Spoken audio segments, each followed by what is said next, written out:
Hi everyone, Chuck Gatica here for a Healthier Michigan podcast.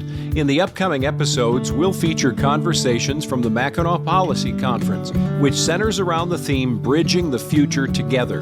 This theme invites dialogue on inspiring collaboration across divides and addresses key issues for Michigan's future, including business growth, education, infrastructure, innovation, and equity. We're continuing our conversations with conference attendees and hope you enjoy these bonus episodes.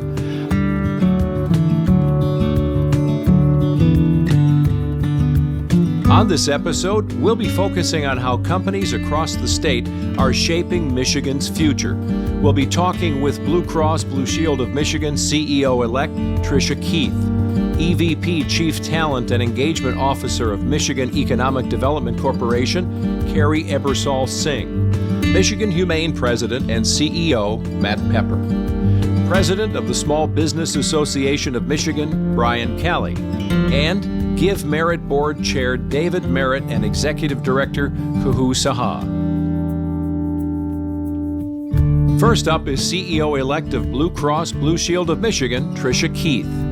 So good to see you again. It's great to be here. Thanks so much. Congratulations. Thank you. And I just have to say this personally, man, am I glad I've been nice to you when I get to see you, you know? See, all good things come around, right? Isn't that how that happens? Are you excited about this new role of leading Blue Cross Blue Shield of Michigan into the future? I am honored and excited. And I thank the board for that. I thank Dan for his incredible leadership and creating a lot of the opportunity that I've had over this time. But I'm really looking forward to building on the foundation that we have and serving our members. Yeah. And, you know, this idea, we're talking a lot about building Michigan's future, shaping it, right? That's right. And we've been talking to a lot of leaders in and out of healthcare about what's going on, attracting strong talent. So for you, this is a different perspective. You are the strong talent that's been given this new opportunity of leadership. And so from where you've come is important because you've been in multiple different roles at Blue Cross Blue Shield of Michigan for a long time. I have. 18 years. I've been fortunate to work for this company.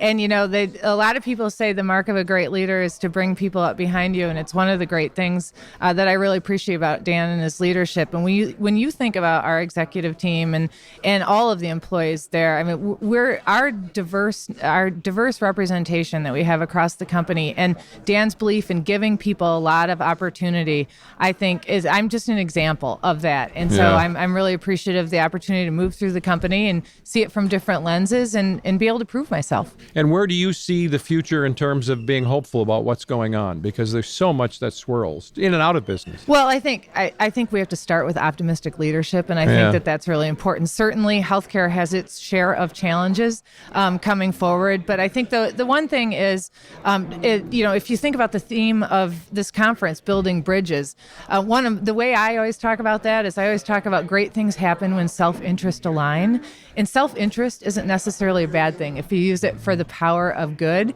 And if you really listen to what somebody else is trying to accomplish and really to seek to understand it, generally you can understand that they don't have to lose for you to win and vice versa. And so I think about, in healthcare, everybody is committed to affordability. Everybody is committed to better outcomes. And so how can we work together to create those things? Could you just run the country? I mean, it's just this idea that you don't have to lose, and maybe we don't even agree. We can agree to disagree, and we can still be civil about it. That's right. That's exactly right. So going farther back than the 18 years, you grew up on a farm. Where was that, Scottsville? I did. Scottsville, Michigan. Scottsville. So what did you learn in that tender time of life that translates forward, does it?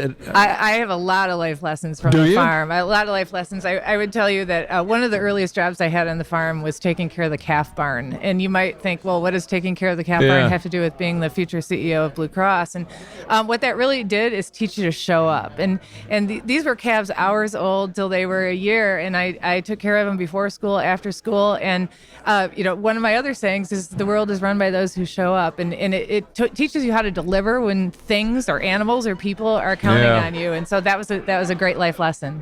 Anything else now from a leadership perspective? What did you learn then? Well, I think a lot of people have asked. The messages in the notes of encouragement that I've gotten from employees and other leaders through this time has been great.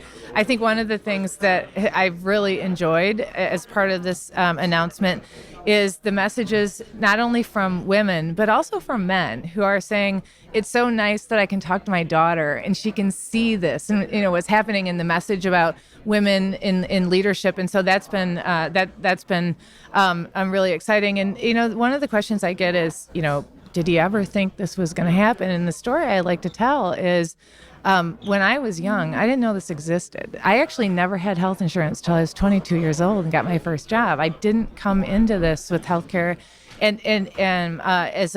growing up. And so it's one of the reasons why the values that we have as a company around access, around affordability is so personal to me, because I had the experience of not having it.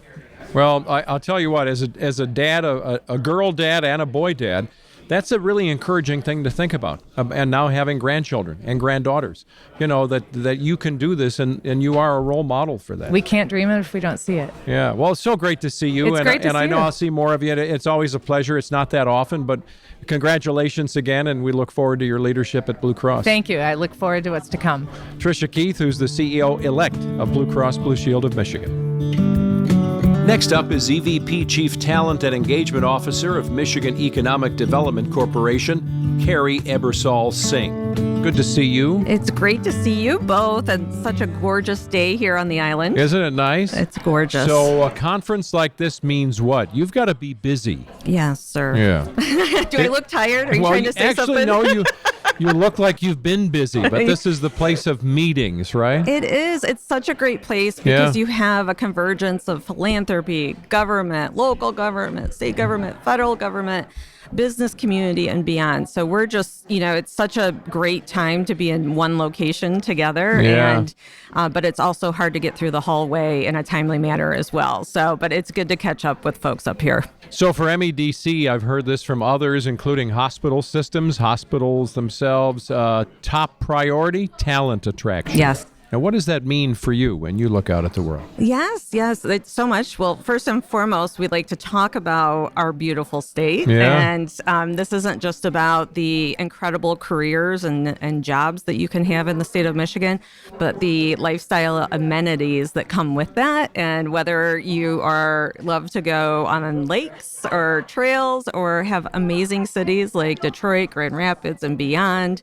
we're just super, super fortunate to articulate that Michigan's not flyover territory. Yeah. Okay, this is the place to be at an affordable price point, and you can still travel the world as you want. So for us at MEDC, we launched our talent action team about 2 years ago now. And for me, what that has meant in building that strategy is really doing some deep work with employers to understand their occupational needs. And I know there's been a lot of talk over the last year about the population challenges that we have in the state of Michigan, that we're not growing as fast as other states.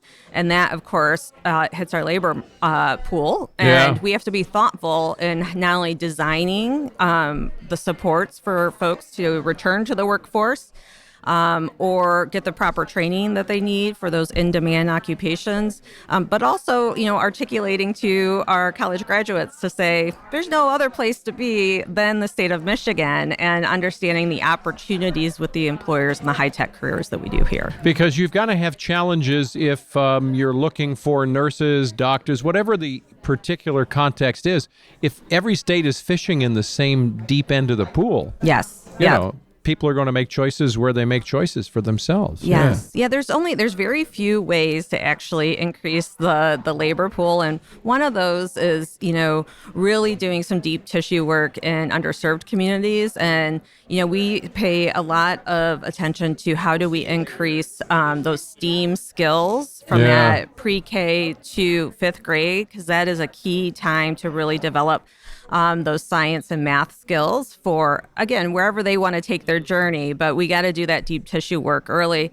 And then we also, one of our priorities at MEDC is deepening internship, work and learn opportunities starting in high school. So we want to talk about micro internships. If you have 12 weeks in a summer, Can you do, we do 4 different employer stops through micro internships, so they get a flavor. Again, this leads into a college experience where you can do a deep dive internship as well. And that helps employers, not only in the current labor market to get things done, but it also allows them to build a relationship with the future employee or prospective employee. And then we do a whole set of things. I got to tell you, I can't talk about talent without, and I feel, Chuck, you asked me one question, and I'm just talking all it. So no, that's all right. I'll let you get a word in here. But I just want to say our higher ed system, we are so fortunate with our higher ed system, University of Michigan, Michigan State University, Wayne State University. I was talking with Kettering University's president. I can go on and on. Our community colleges. We have a son that went through Kettering. Yeah, it's an amazing program. They have like a huge number of C-suite officials that come out of the Kettering program, right? Mary Barra being one of them when it was GMI. But we have a deep-rooted assets, and I think when you think about healthcare, you have to think about not only recruiting those primary care physicians that we need around the state, but you also need to think about those pharmacy techs. Sure. That could be, again, they may start at a pharmacy tech level, but they could be cultivated into additional opportunities, whether that's full pharmacy school or whether that's going into other healthcare occupations. So rightfully so, there's a lot of focus on universities, STEM and STEAM training and all that. Is there as much focus on trades? Yes, absolutely. I mean, this is, it's Michigan's bread and butter. We like to say we do innovate, we create in those, research universities, but we know how to make them as well. And we're, so fortunate for the trade schools, the CTE programs and high school, our construction and building trades work that, we know how to build things and we do it on budget and on time. I frequently talk to some of those building trades alongside with employers or developers, and they can say, yes, we were under budget and we made it on time. And that's a phenomenal story to tell. Well, it's phenomenal because that grit that you're talking about is in our DNA as people from Michigan. And there's an old joke, and I forget how long ago I heard it. You're at a party and you walk up to somebody. What did you do? What do you do? I used to be a heart surgeon. I gave it up to be a plumber so I could make real money. Yeah. And to some extent, we're living in a world now where trades, you can do well. Yes. And we shouldn't overlook the notion of working with your hands, whatever that means. Right. Electricians, welders, well into the 6 figures, plumbers, pipe fitters. It's a different time in so many ways, and it's such a valuable, again, choose your own path. We want you to pursue your dreams, whatever that may look like. And that's part of our work where, yes, at MEDC, we're incredibly employer focused, but at the same time, this is about opportunity for our residents and the future of our state. Then there's the high tech. I mean, the real high tech stuff, EVs and batteries and semiconductors. And so there's a focus there too for our state, right? Yes, sir. And again, I say it's not rocket science in terms of aligning with federal opportunities to position the state so we can leverage as much federal dollars into our state overall helps our communities and beyond. Yeah. And that really allows us to leverage those higher ed institutions we were discussing. But there are, chips are in everything. I have 3 cell phones. Okay, they all operate on chips, right? You can talk about as well as cars. Some say it's a computer on wheels. Others will say it's chips on wheels, for a vehicle. So this is really positioning Michigan's future economy when we talk about some of those tech and innovative industries. Well, it's funny. I was talking with a guy. I won't mention where he works, but he shared with me. I can't confirm it.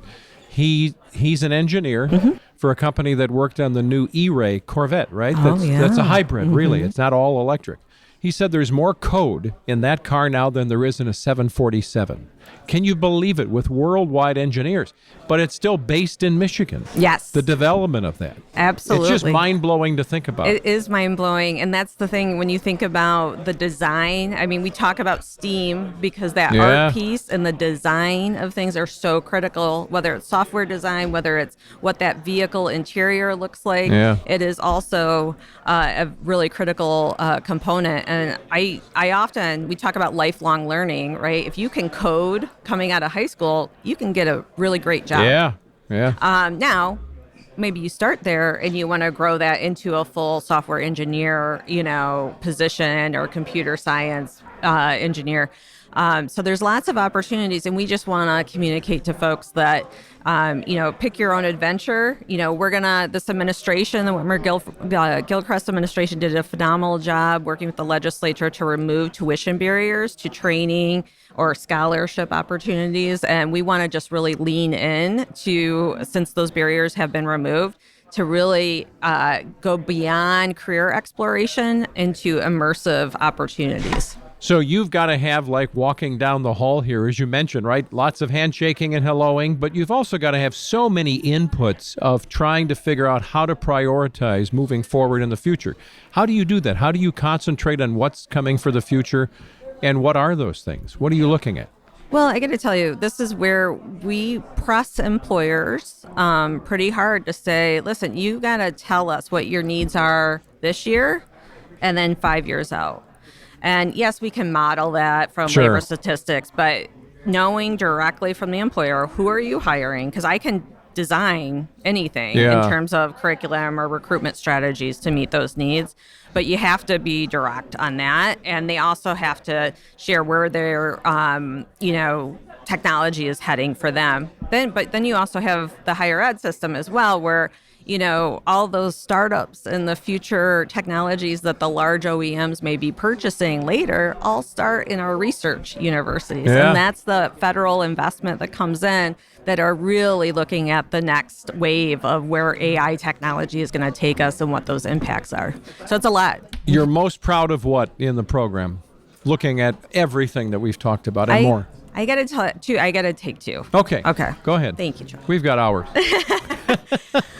One is our team at MEDC, the talent team. We're small but mighty, and they are phenomenal, and they work very closely with our employer partners and higher ed partners. So, and the K-12 partners as well. So I'm incredibly grateful. I'm very proud of them.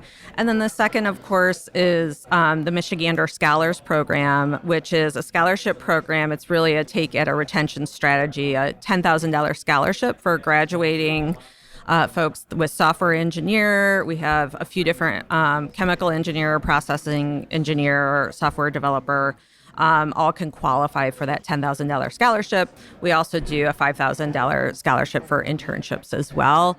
And we have been doing some launches we were at Kettering University a few weeks ago, and they had a class of 26 scholarships that, are staying in the state. They're not going home to New York. Yeah. They're staying here, going to work for a number of our auto partners. As an example, we also have one, we just launched the same program for the semiconductor industry as well. So seeing the kids' faces during that ceremony, you can't make that up in terms of just the meaning of that and knowing that that's the future. And they're so thrilled to have that support from our state. Well, we're glad you're at the helm. Sounds like a lot to do, but it sounds like we're on the right track. So thanks. Thanks for dropping by. Yeah, thank you so much. Kerry Ebersole Singh, who is Executive Vice President, Chief Talent Solutions Officer for the MEDC. Take good care. And now, President and CEO of Michigan Humane, Matt Pepper. It is great to see you. Great to see you as well. I keep waiting to see the pictures of those dogs. Well, did you notice how healthy I am? Because my dogs kiss me on the lips, so I am convinced that's why I never get sick. That's right. And they get you out for walks. They get you connected with people. That's what dogs do. Yeah. So we've been talking a lot today about shaping Michigan's future, right? And this idea of particular talent, because you're in a very particular business, if you will, right? But you're looking toward the future of how to encourage talent and workforce development within Michigan Humane, creating a more humane Michigan. Yep. What do you see as that goal and how to get there? Yeah, well, for us, it's the recognition that regardless of your socioeconomic status, 70% of Americans have pets. From those who are experiencing homelessness to those with all the money in the world. Yeah. 70% of Americans have pets, yet we don't have the infrastructure to care for them. So we also recognize that being a veterinarian, being a vet tech, working with animals is something that most children, one of the top 3 things they want to do, but at some point that opportunity gets lost.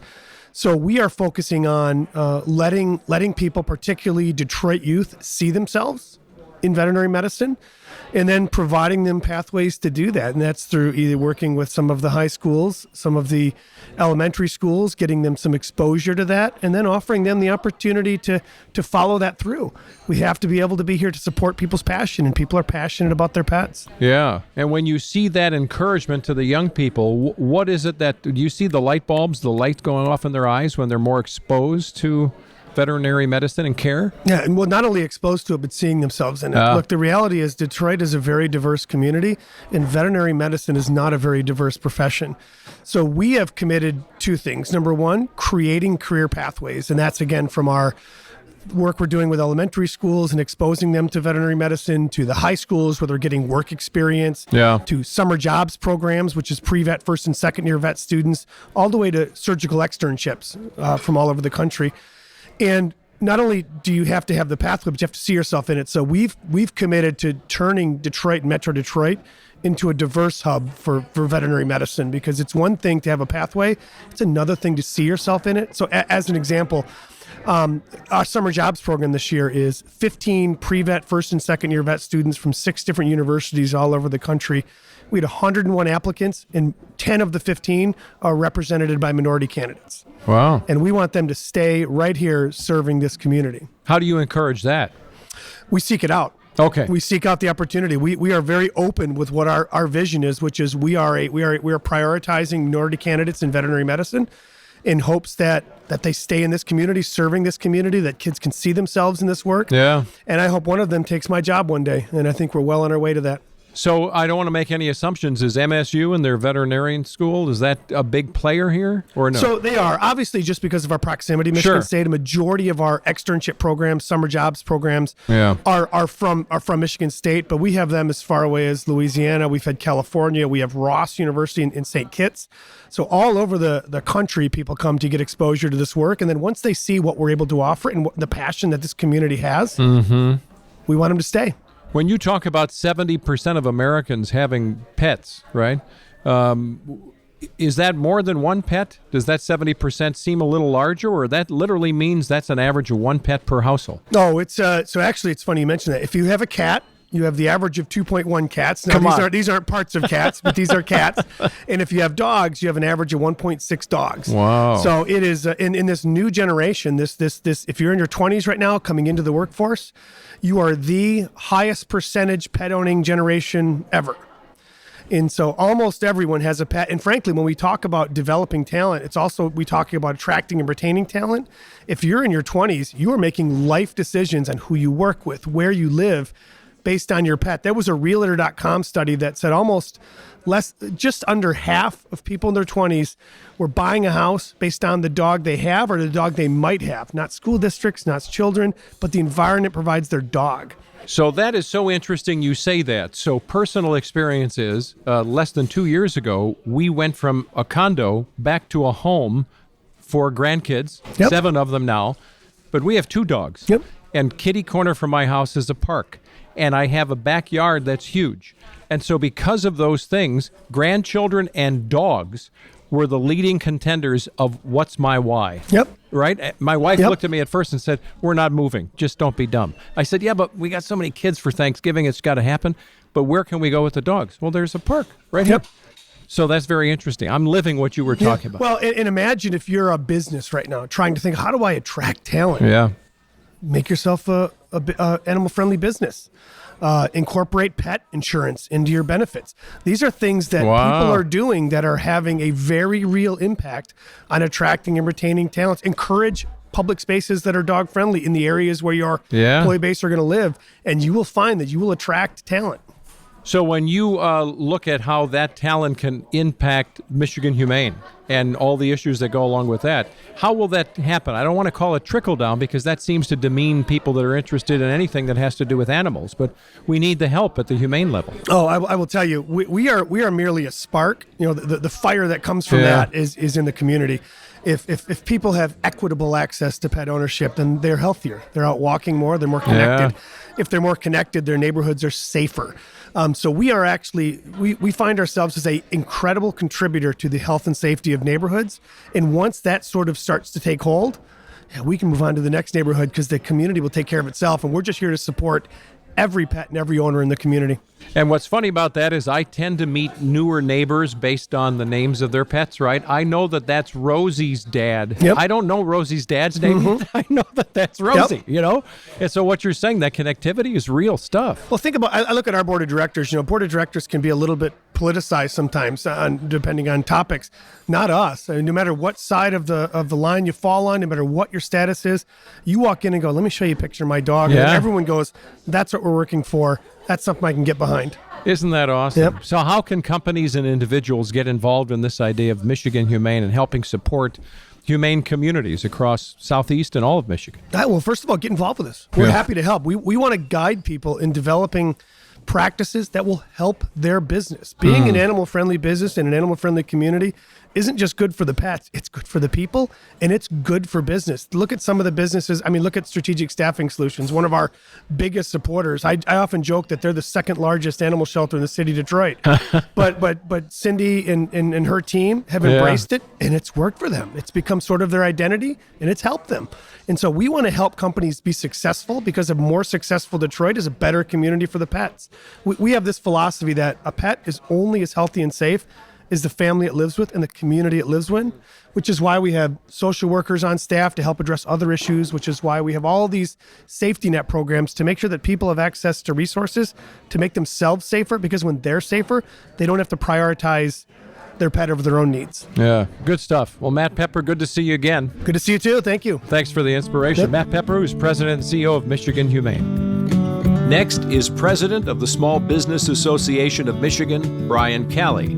It's great to see you again. Pleasure to be back. You've got some beautiful sunshine, so we got you well lit, even though there's no video here. So this is perfect. Can't beat it. What a beautiful day. Even got time to run around the island this morning before everything started. Yeah, well, good. Well, I'm glad you're back to join us with an update on lots of things happening and lots of different focus on attracting new talent, maintaining the talent we already have, keeping people in the state of Michigan. But when you look at small business, the challenge, it would seem like for me, I'm thinking, well, a lot of small businesses are owner-operated, but they still need employees, right? That's right. We actually just completed our annual scorecard report, but it was the 20th year. It was a good opportunity to look back. How far have we come over the course of the last 20 years? And it's what is very, very clear from that two-decade review is that small business, from an employment standpoint, especially private sector employment, has become much more important to our overall economic picture. And then also in some areas we're really excelling. So you got sole proprietors and in those first stage businesses, 1 to 10 employees. Those have proven to be quite resilient during times of recession. Lots of new business starts actually characterize time after recession. And over the last 20 years, it's just small businesses have become proportionately more important to our economy. Is part of that some of the people who have, quote unquote, maybe left the broader workforce, they decided to go out and get a franchise or start on the idea that finally they thought this is the time? Do you see that happen? It is. Well, we have tens of thousands of members, so we see just about everything. Yeah. But as I often say at SBAM, we're big enough to where our anecdotes start to pile up, like a lot of them, and they mean something. We sometimes can see trends before they show up in the economic statistics. And one thing that is clear is that people during times of economic uncertainty turn to entrepreneurship. So there are more businesses that get started in periods immediately following recessions, and that was definitely true with the short but sharp recession of 2020. We saw an explosion of entrepreneurship. Now we're starting to see the 5-year survival rate increase of those newer businesses, which is really important because when you hit the second stage, that's when the growth and the employment potential really kicks into high gear.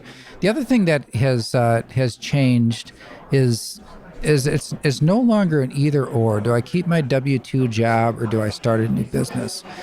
In the past, it was always that was a big choice. Yeah. And today, people are able to start businesses oftentimes with flexible W-2 jobs. And or they might have a profession that they can kind of piece sell as an independent contractor and get their foot in the door of starting a business before they're fully reliant on the business. I do suspect that there's more of that than ever, where you have people that have a foot in both camps. Regular W-2 employment, they're somebody's employee, but they also have a business. And then you put on top of that the gig economy, the way that people are kind of the side piecing hustle together. idea, Yeah, it is really it's growing more and more substantial all the time. And as we look at the business community itself, it's a different look of a business, but these are small businesses, and while they're not the same type of form that traditionally we're used to, they are becoming a bigger and bigger proportion of the total. So when it looks at the upside to that, some of the challenges may include the fact that I'm in the gig economy, but there's also a need for benefits. There's a need for the tools of where do I go for accounting? I mean, all those things. So I've got a W-2 job and I've got a side hustle or a gig economy job. It still poses questions about my future for retirement savings, right? What does SBAM offer to try to coalesce somebody like that in small business and offer services, In the intense competition for employment, the small business owners have to figure out a way that they can present bigger than they are when it comes to their benefit packages. So when they're hiring, employees just expect that they're going to have the regular amenities that you would get at a bigger employer offered through a smaller employer. And that's a big part of what we do. We try to package together the whether it's of course there's the Blue Cross plans and Blue Care Network health insurance plans. Those come with COBRA administration, which is something that a lot of small business owners, they don't have like an HR pro on staff to handle that sort of thing. We do the billing and then enrollment changes, that sort of thing, so that the business owner can be focused on the business and essentially have a partner walking alongside, so that when they're trying to attract the best talent, they can do so with a lot of confidence. But it's always also 401k plan that has the ability to mold to whatever that business can do. So that offer letter isn't relying on somebody just wanting to be a part of the goodwill of small business, but to actually have the means to provide for their families. And, sometimes the offers come with things that may not relate directly to the finances. For instance, in our family, a daughter-in-law who decided to take a break from teaching found that she would accept a job at a place that offered free child care because there happens to be child care on the property. Took a little less money per hour, but she's able to be in the same building with our grandson down the hall. And she said, for me, if I did the math on childcare, that was a perk that was extraordinarily important. So that's being creative or innovative, right? It is. And we see smaller businesses leaning into flexibility and in so many different ways. A lot of times it has to do with childcare or taking care of aging parents. Yeah. Just different responsibilities that people have. And it's a philosophy. It's changing a philosophy to where small business owners, maybe they can't offer the same wage, or the benefit package isn't quite as robust as what you might find at a larger employer. But what they can offer is flexibility, so that an employee can really fit their work into their life instead of having to figure out how to fit their life into their work. Yeah. And it's a big competitive advantage. That's one of the reasons that we work so hard to defend against rigid regulations on just how employment has to look, because flexibility these days is one of the most important tools in the toolbox for small business talent attraction. So then from an SBAM perspective, what else are you doing to increase the muscle strength of some of these small businesses? What programs are there? So they're going and they're doing all right. Maybe they're moving toward that 5-year mark or beyond. What are you doing to encourage them, to get them robust for the future? There's a lot of things, but what I would like to highlight now is peer interactions. Business owners spending time with other business owners that are in similar stages, or sometimes it's mentorship, somebody who's been there and done that, and they're ready to pay it forward with other entrepreneurs.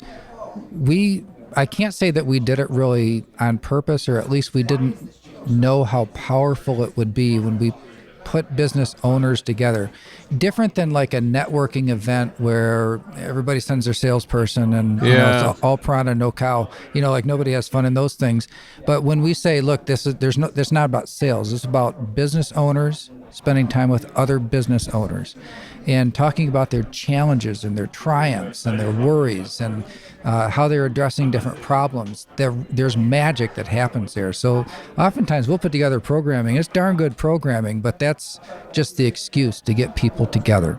Yeah. Do you have the ability and the roadmap then to connect people that way where it's not, in some meetings with business cards?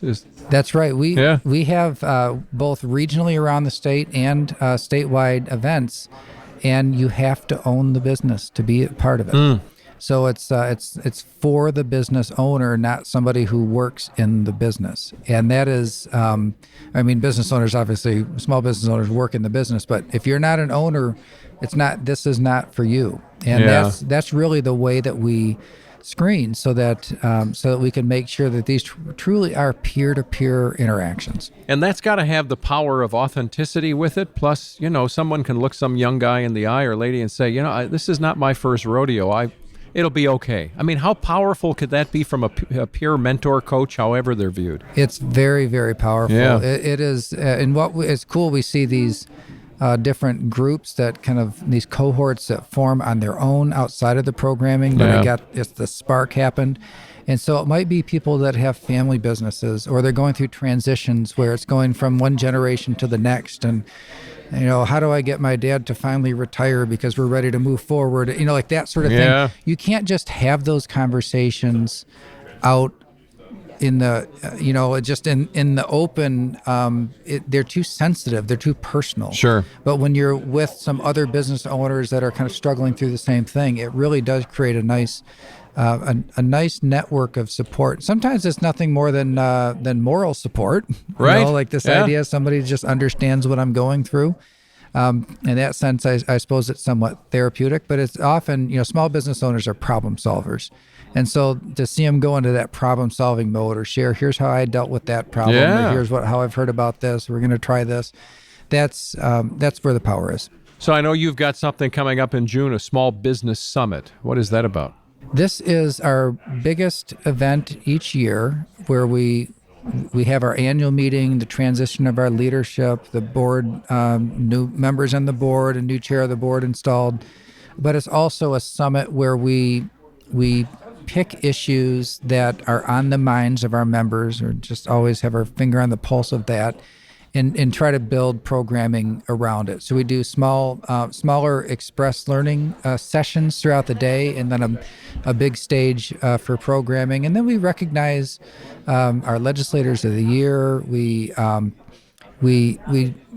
try to make it the sort of day where somebody who owns a business can come away feeling enriched.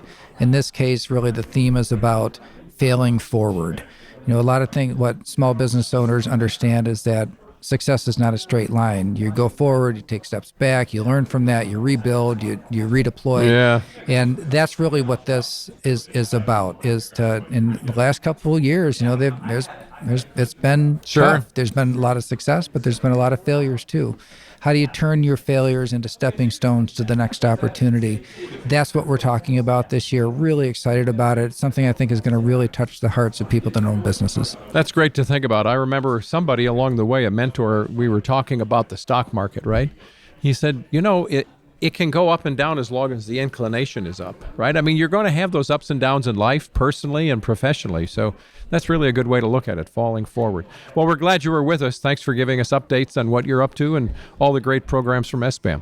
My pleasure. Nice to see you. Brian Calley, President of the Small Business Association of Michigan.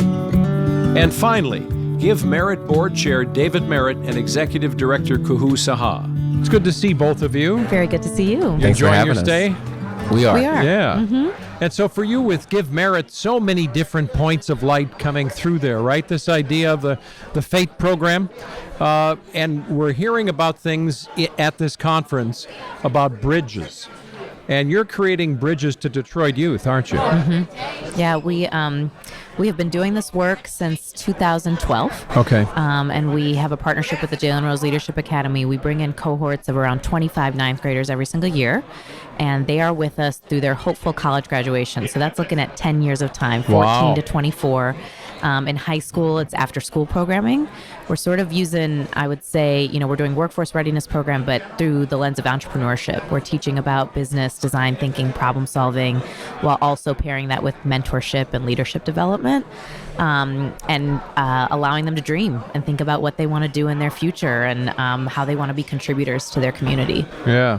And give merit, there are other off-ramps here, too, for the kids, right? There's the idea of being encouraged, which is a big part of this, but you're walking alongside them. You're putting your arm proverbially or actually around somebody and saying, come on, let's go. Yeah, well, for us, it's how do we create platforms for young people to create their own future? Yeah. So there's exposure, as Kuhu just mentioned. How do we get them to aspire and provide them the landscape to do that? Then also to believe in themselves, believe in their abilities, that they can contribute to not only themselves, but also their families and their communities. And then surrounding those young people with family. And we say we're unified and we're here for a lifetime. That's one of our core values as an organization. So not just our staff, but for our students to know that we're not going anywhere. And so that trust is built. Those relationships are built. And then it's an investment on both sides. We're investing in them, but they're also investing in us. And we're gaining just as much learning from working with them as they are from working with us. So you start seeing young people in ninth grade. How quickly have you personally seen the light bulb start to go off of them catching the idea of what you're up to and how you're helping them in life? How fast? I think there are light bulbs every day, Are there? Yeah. every week, every year. Yeah. I think that's such a that's the fulfilling part of this work, is that you are with them for so long. I mean, we watch them grow up, right? Yeah. High school graduation comes along, and I'm crying like I'm their mom, and I'm not. But I have seen such growth in that time. Yeah. But I think what's wonderful, Fada's family, Dave was talking about, that extends beyond the students. We have family type relationships with their families as well, that we're kind of walking together to see them through. And our young people get it at different points. Like, that's the message for them. Some light bulbs come on immediately. Others, it may be 6 years down the road where it finally clicks for them and they finally have that confidence, or they see themselves in a different light. So it's just like having kids. You sow those seeds, and some of them mature at different rates, but they still receive the same type of love and that same type of environment that fosters that ability for those seeds to grow. But isn't that the case for all of us? I mean, you think when you're young, this is the track I want to be on, and then a different light goes on, and you're like, oh, I'm inspired by this. But what I find interesting about what you do is this encouragement that some people dream. They forgot how to dream big dreams. Yeah. And they need that encouragement. Don't just take a corner of a piece of paper with your dream. Take the whole sheet, but dream big dreams. And that encouragement that can come from you and your team is so critical, right? Yeah. They forgot how to dream, but also there maybe isn't a community around them that's supporting that ability to dream. So I think that's what we really pride ourselves on, is that we create a safe environment for the dreaming to take place. Sure. We create environment where you can build confidence, and then we stick with them, right? So post high school, they're with us for 4 to 6 more years as they're finishing a post-secondary program, as they are finding jobs, and allowing those dreams to change, right? And the same way the light bulbs hit at different times. And to fail. Absolutely. Yeah. That's fine. That's fine. And again, we all relate to that, right? Yep. As we were growing up, that's not something that's so different in life, but to have a net and to have people around you to support you. Not all of us had that either. Yeah. So I know that there are different phases along the way from ninth grade. There's a capstone project. Where does that hit? Is that when they graduate high school? There's actually a capstone project every single year. Oh, there of high is? school. Okay. Yeah, and so David and I, in addition to our nonprofit program, we have a for-profit fashion brand that really uses product design and style to drive social impact. I see. And so that serves as the backdrop to the curriculum of the program, and that's what the capstone projects are based off of. So in ninth grade, they are creating marketing and advertising campaigns for that brand merit. In 10th grade, they're designing product collections. In 11th grade, they're planning a citywide charitable event. And then we say, as they've been, they've honed these skills over those 3 years, they are interning for a local company in their 12th grade year. Wow. So there's a bit of a co-op idea here too, right? So now they're getting a different kind of input. And then if they maintain the standards that we've set for them in school and out of school, they get through the FATE program and are accepted to any post-secondary program we offer currently up to $8,000 in college scholarships for each student that qualifies. That's awesome. And what are some of the success stories? Or can you reflect on some of the alums? What stories can you tell us about what you've seen? Absolutely. I have two I can tell real quick. Most recently, we have a young lady who graduated from Albion College here in Michigan, and she started college in the pandemic in 2020. It was a rough first year, as we all know, was rough for all of us in many ways.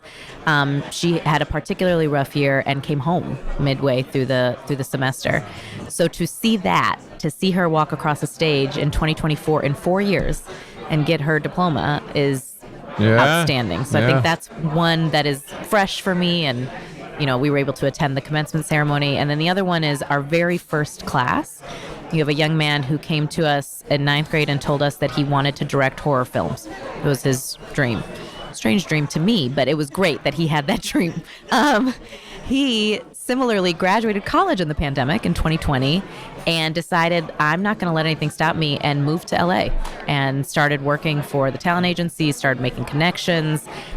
He's currently working in booking and contracts in Atlanta for one of the big theater houses, but he's in the industry, he's doing the thing. It's amazing. Yeah. So do you feel like proud parents with these young people? Is that really, you started off kind of talking that way and how tears come to your eyes? Do you look at these kids and think, I helped there? I mean, yes. I just think it's that relationship, whether it's parent or not, just for them to know that we are constantly here and available for that support. And as Kuhu just mentioned, our success stories are happening every day. Like our students are facing life challenges that they're already persisting. They persist every single day, that they continue and they don't quit, coming from where they come from and the family situations and the environments that they've been challenged with. And so we try to also give the message to our students, it's not necessarily just graduating college. It's not necessarily, having this 4-year plan and you stick to that plan and that's the only way we deem success. We deem you a success right now. And so I think that perspective encourages them. We have students that may have went to school and they're now back at home, but they're mentoring in our program. They're now mentoring students that are in the same seats that they sat in. So they may not be where they want to be, but they're still contributing back to someone else's life and success. And I know there's some exciting news about a Merritt Park, right? What is that? Yeah, we, for the last 7 years, have been working on this project. So it really came out of the fact that we wanted to do more in many ways, and that we were in a neighborhood that in many ways folks had forgotten about in the city of Detroit and had been neglected, like many of the neighborhoods in the city of Detroit. And so we said, how could we scale our work? How could we take the work that we've done, what we've learned about youth development, and turn it into something that could impact the city at large, this neighborhood specifically? And so that's where Merritt Park was born. And what will it be? We are deeming it a holistic life skills and fitness training center. It includes some outdoor free play areas, which has an obstacle course.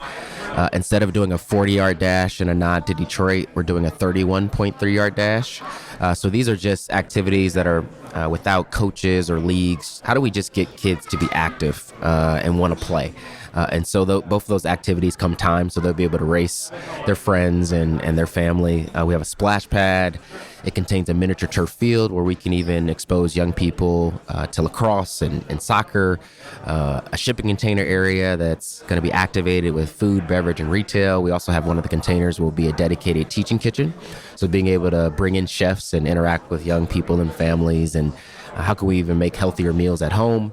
And then a gymnasium, which we consider to be a miniature arena. And so it's going to be packed with some incredible technology, And so sport and play and health and wellness is the key and I think the main driver. But for us, it's that draw for us to then do what we do best, and that's program. And so those workforce development opportunities are going to be available.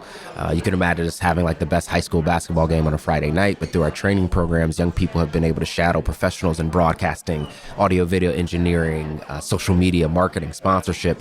So it eventually becomes this element where young people are trained. They're putting their skills out into the real world. They're being paid, and hopefully that's going to better prepare them for school and in their careers. Awesome stuff. So how do people get in touch with you if they want to support what's going on with Give Merit? Yeah, so if you want to learn more about the park, we've got a website, meritpark.com. It's MERIT, park.com. And then our organization website is givemerit.org. Beautiful. Good to see both of you. Good to see you. Thanks for the inspiration for our day today as well. Thank you so much for having us. Yeah, David Merritt, who's the board chair, and Kuhu Saha, who's the executive director of Give Merit. Thanks for listening to a Healthier Michigan podcast brought to you by Blue Cross Blue Shield of Michigan. If you like our show and you want to know more, check us out at ahealthiermichigan.org/podcast, or you can leave us a review or rating on Apple Podcast or Spotify. To get new episodes on your smartphone or tablet, be sure to subscribe to us on Apple Podcasts, Spotify, or your favorite podcast app.